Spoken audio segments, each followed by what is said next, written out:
So there might not has been as much stuff-wise as we have today, but the family connection was very strong. Oh, I think I grew up in the best time because yeah, the standard of living grew so much during that time, and I think a lots of the good things that we have today are harmful too.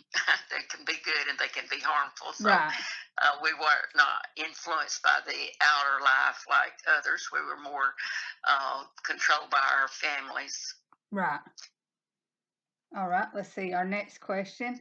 Is there an old family story that you can remember your parents or your grandparents passing down to you? Well, there are many, but I'll share this one about my grandmother, Florence Virginia Coslow. At sometime in her life, she acquired a $20 gold piece, and it was a coin, but they called it a gold piece then. And Right, she always wore her long dresses with a long apron to protect her dress and to use to gather her legs in. And her petticoats were homemade, and they all had a pocket. And this pocket was where she guarded that gold piece. And she wore it day and night, and made sure the coin was in a case, and the pocket was further secured with a safety pin. And when she died in 1956, the coin was carried to the local bank to determine its current value. Well, the banker informed my family that the coin had been recalled by the government and it had to be turned in and couldn't be kept. So they were paid the face amount of $20 for that gold piece. And what a shame that that coin didn't remain in the family. right. If they had known that, they would have just kept held on to it. Well, see, when the banker told them it had to be turned in, Yeah, they believed it because at that time they were using paper money, right. and so they obeyed it. And I think I knew this banker, and he was a fair man. I'm sure he didn't keep it and get money out of it himself. I'm sure he turned it in like the honest man that he was. Right. I didn't even think about that, but somebody could have absolutely used that as to be dishonest in that Oh, situation. exactly, exactly. Yeah. A lot of them would have counted a privilege and smiled while he cheated somebody. Yeah. Absolutely, they would have. Oh, let's see. You may have touched on this next question already, but I'll ask it here. How far back can you remember family names? Your grandparents or further Yeah. back? I think I covered that pretty well in Yeah. question number one, but I will elaborate a little bit on my association with the family if you Okay.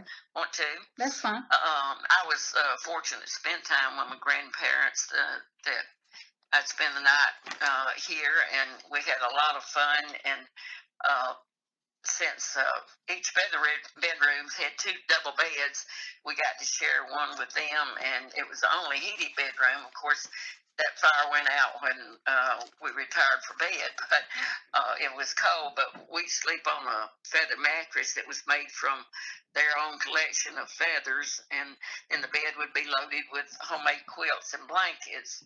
But when the fire was just an old coal grate fireplace, and when it went out, the bedroom really got cold. But before we retired for the night, we all gathered around that fireplace in a circle, and Grandpa fascinate us and scare us with his tall tales. Yeah. There were no sofas or recliners. The only seating was wood, hardback, straight chairs. But uh, Grandpa was a loving man, but he was strict, and he Right. wouldn't let us run on the porch or in the house. And if we ever got any fruit from his orchard, we had to slip around and steal it. But I now live in this house that was purchased in 1929 by my granddaddy and grandmother, and my dad and mom, William, David, and Dee Costlow, moved in with my grandparents here when I was 13, and my grandmother was almost blind at the time. Probably she had cataracts, but at the time they didn't go to the doctor and didn't know all the things that Right. we do now. But following the death of my parents and my husband, Robert C. Bob Harris, and myself purchased this property in 1986. And then I appreciate and enjoy the care my grandpa gave this beautiful old home with its 12-foot ceilings and original pine floors. And we have um, 6 fireplaces, and out of that, there's 5 uh, mantles that are very beautiful and well taken care of. Wow. And they are, we still have the 10-foot wrap porch, but I'd like for you to come see it sometimes I would love so to. you can appreciate it. But another story I'd like to quickly share about Grandpa, he was not a heavy drinker as a rule, but one particular weekend, my grandmother was away, and one of his friends came over, and he had a snort too many, and he and his friend painted my grandmother's nice oak dining room suit an awful green. Oh And no. I guess that confirmed he was Irish with the drink and the color And the green. green. I bet she gave him what for about Don't that. you know? But it stayed that way. They didn't take it off. And I think your grandmother, Hattie, or your great grandmother, Hattie, Uh-huh. would have been the recipient of that. Oh, the When table. they died, yeah, but I don't know what would have happened. I know that she got a beautiful brass bed that we used to sleep in that I was talking about, the feather bed, but it was a beautiful brass bed, and I know that at sometimes in her life that she got that after her parents passed away. Right.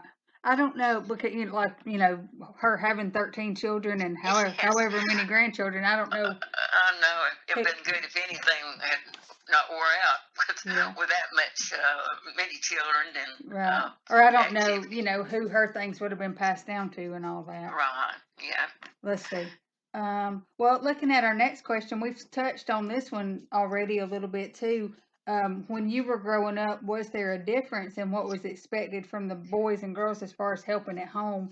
You've said that you and your siblings had it easier than some kids did. Yes. Um, Well, one thing that I recalled with that question, it's not really, but children were expected to be obedient, and seen and not heard. And one thing definitely, you didn't sass your parents or your grandparents. You spoke to them kindly. But family issues and gossip, they were not, a part of the conversation when children was around. right, I know my oldest sister was 12 and I was 8 when our baby brother was born. And what a shock it was to come home and find a baby brother in our house. But see, I guess we thought mom was just getting fat. We didn't know it meant oh, she okay, was pregnant. Now children, they know and feel their mom's stomach and talk about it, but you didn't do that then. But really, boys and girls were both expected to do their part in the work, but the right, boys did outside chores mainly, and then the girls, they worked with the housework and cared for the smaller children. But I'll tell you one thing that we all hated, boys and girls, but when the preacher would come over for a meal on Sunday or during protracted meeting, that's what we call revivals now, but children could only eat when the adults finished and left the table, oh, and they ate all the good pieces of chicken that right, mom had gone out and run the chicken's neck in the backyard before they got there. But I think that was a sin. They shouldn't have done that. Now we let children eat first or make sure they're well taken care of. right. Y'all had to wait till they were done. Yes, and yes, sir. Okay, Leave the table.